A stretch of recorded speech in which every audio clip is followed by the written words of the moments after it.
Hello दोस्तों, आप सभी का स्वागत है आपके अपने YouTube channel target all education में। तो दोस्तों, कैसे हैं आप? आशा करता हूं कि आप सभी लोग अच्छे होंगे।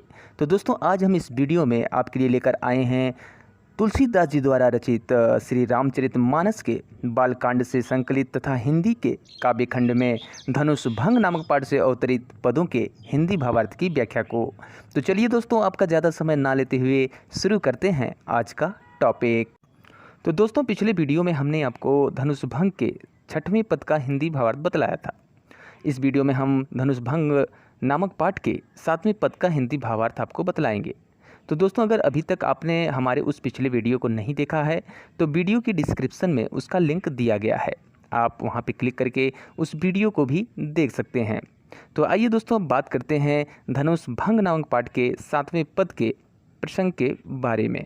तो दोस्तों, अगर 7वें पद में दोहे में प्रसंग की बात करें तो यहाँ पर सभा में उपस्थित समस्त लोगों के साथ साथ सीता जी की स्थिति का वर्णन किया गया है। और वहीं पर दोस्तों, अगर चौपाई में प्रसंग की बात किया जाए तो यहाँ पर सीता जी का राम के प्रति प्रेम और शिव धनुष के टूटने का वर्णन किया गया है। आइए दोस्तों, अब जानते हैं 7वें पद के हिंदी भावार्थ के बारे में। राम बिलो के लोग सब चित्र लिखे से देखी, चितई सिय कृपा यतन, जानि बिकल बिसेखी,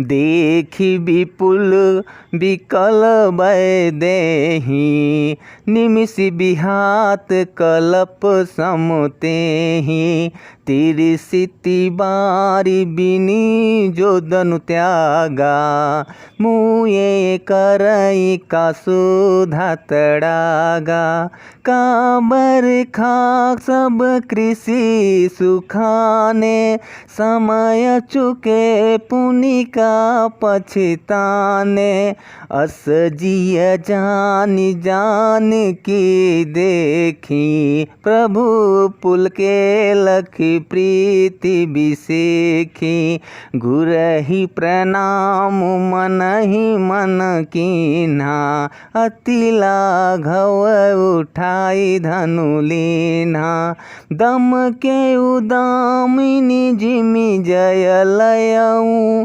पुनि नभ धनु मंडल सम भयऊ, लेत चढ़ावत खैचत गाढ़े, काहू न लखा देख सब ठाढ़े, तेहि क्षण राम मध्य तनु धनु तोरा, भूरे भवन धुनि घोर कठोरा।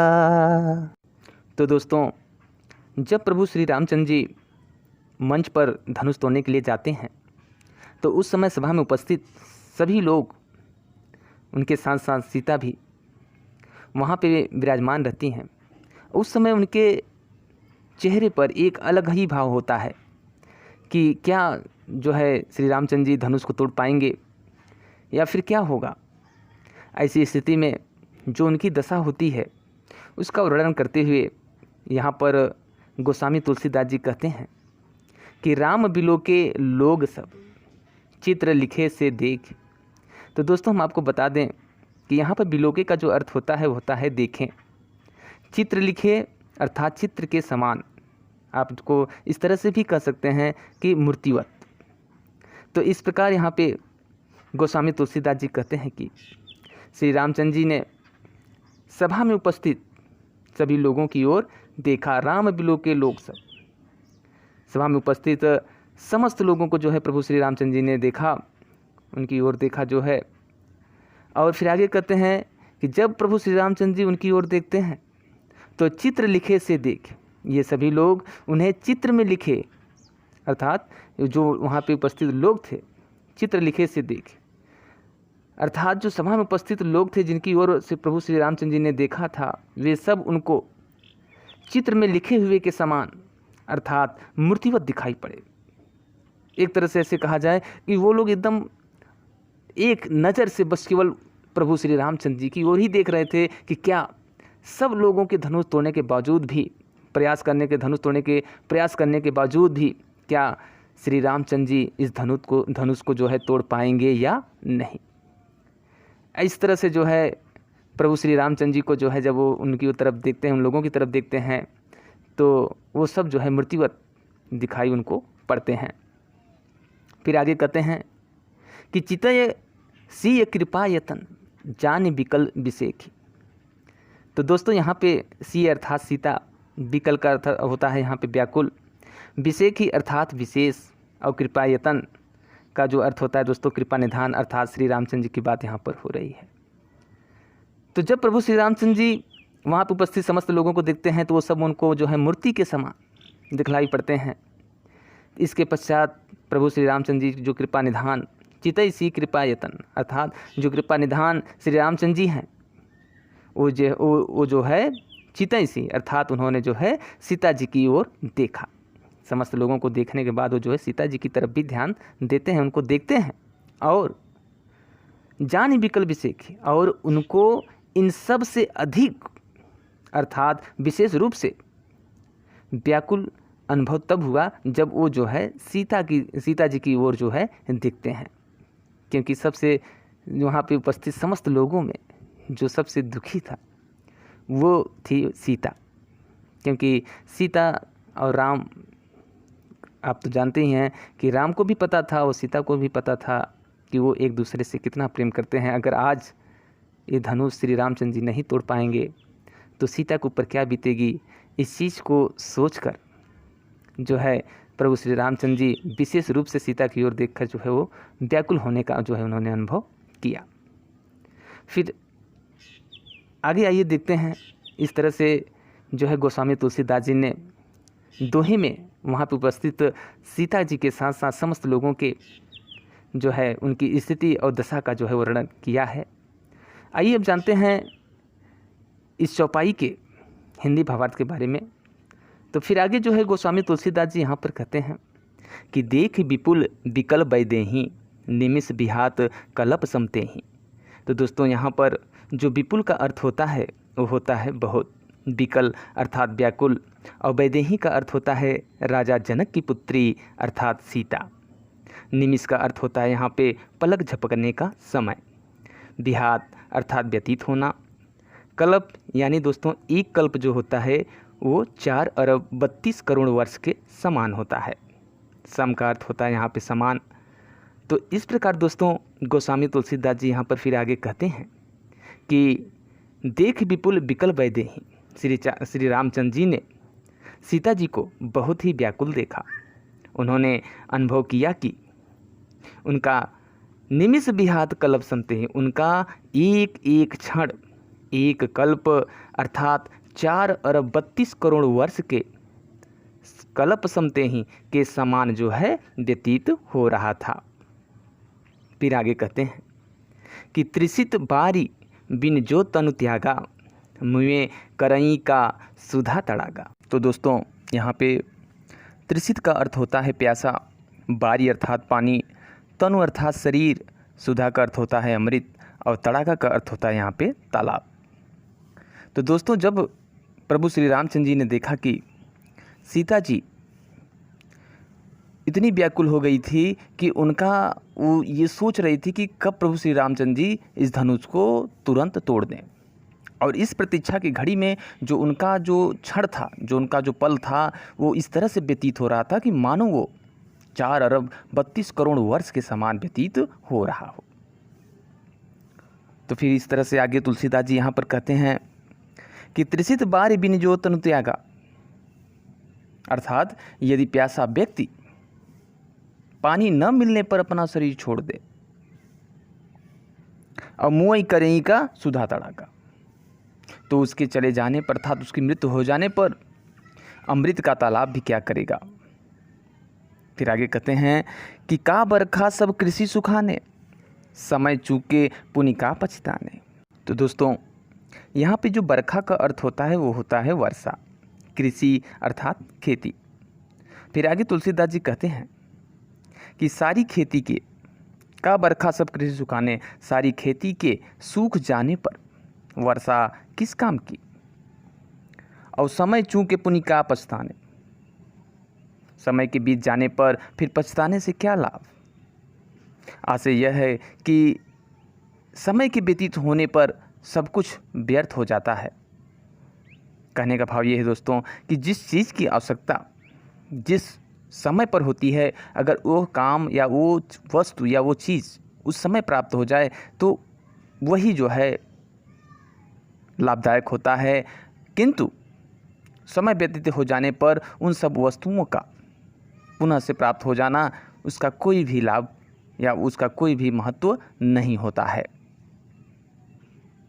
फिर आगे गोस्वामी तुलसीदास जी कहते हैं कि अस जिय जानी जानकी देखी, प्रभु पुल के लख प्रीति बिसेखी। तो दोस्तों यहाँ पे जिय का अर्थ होता है हृदय, जानकी अर्थात सीता, पुलके का अर्थ होता है प्रसन्न होना, लख अर्थात देखकर, प्रीति का अर्थ होता है यहाँ पे प्रेम, विशेखी अर्थात विशेष। तो इस तरह से आगे फिर गोस्वामी तुलसीदास जी कहते हैं कि अस जिय जान जानकी देखी, अपने हृदय में ऐसा विचार करके श्री रामचंद्र जी ने सीता जी की ओर देखा और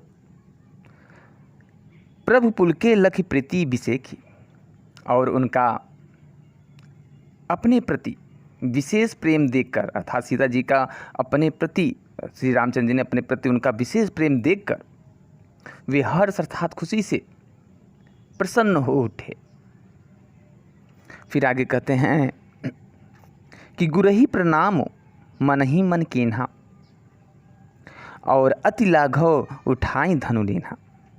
तो दोस्तों यहाँ पे गुरही का अर्थ होता है गुरु विश्वामित्र, लाघव अर्थात शीघ्रता से। तो इस प्रकार फिर आगे गोस्वामी तुलसीदास जी कहते हैं कि गुरही प्रणाम मन ही मन कीन्हा, अर्थात प्रभु श्री रामचंद्र जी मन ही मन में उन्होंने गुरु विश्वामित्र को प्रणाम किया और अति लाघव उठाए धनु लेना, और अधिक शीघ्रता के साथ उन्होंने धनुष को उठा लिया। फिर आगे गोस्वामी तुलसीदास जी यहाँ पर कहते हैं कि दमक्यों दामिनी जिम जब लयूं, पुनि नभ धनु मंडल संभयूं। तो दोस्तों यहाँ पर दमक्यों का अर्थ होता है चमकना, दामिनी अर्थात बिजली, जिम का अर्थ होता है यहाँ पर हाथ, नभ अर्थात आकाश, और मंडल का अर्थ होता है मंडलाकार।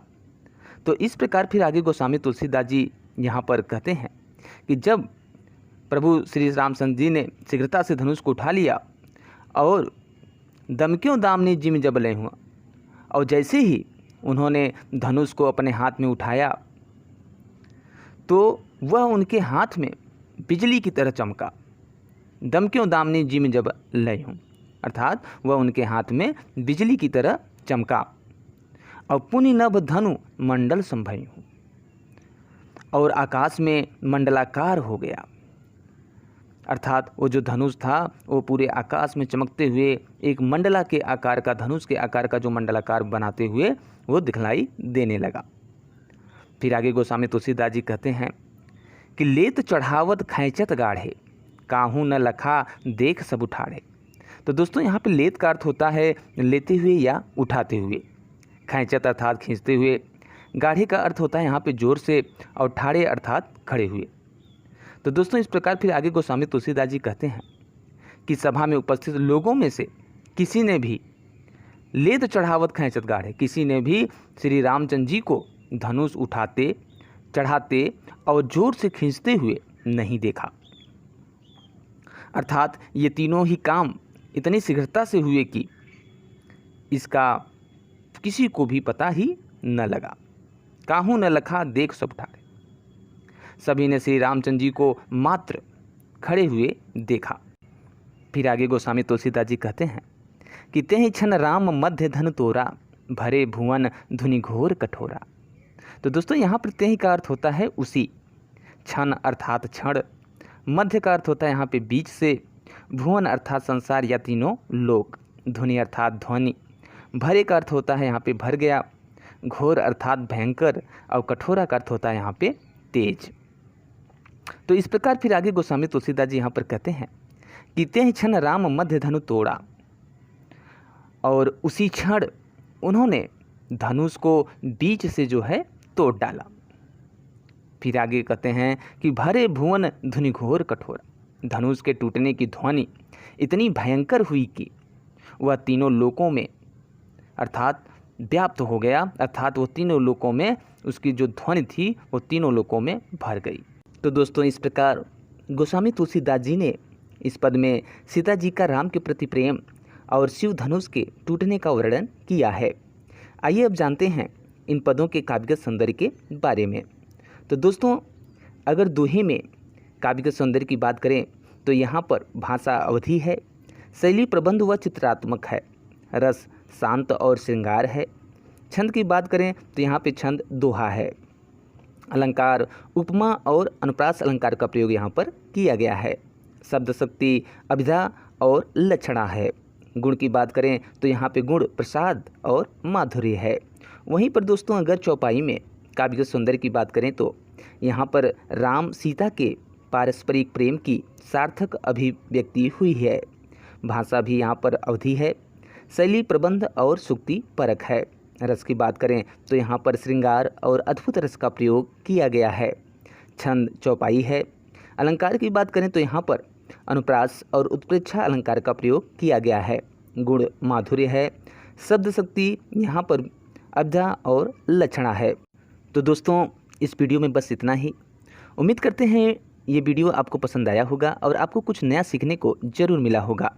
तो दोस्तों अगर ये वीडियो आपको पसंद आया हो तो इसे लाइक करें और चैनल पर नए हैं तो इसे सब्सक्राइब करें और बेल आइकन को प्रेस करना बिल्कुल भी ना भूलें, ताकि हमारे द्वारा अपलोड किए हुए लेटेस्ट वीडियो की नोटिफिकेशन आपको सबसे पहले मिल सके। तो चलिए दोस्तों मिलते हैं नेक्स्ट वीडियो में इसके नेक्स्ट पार्ट के साथ। तब तक के लिए आप सभी लोग स्वस्थ रहें, मस्त रहें और व्यस्त रहें। इसी शुभकामना के साथ आपसे फिर से होगी मुलाकात। तब तक के लिए दीजिए इजाज़त। Bye bye, take care and जय हिंद।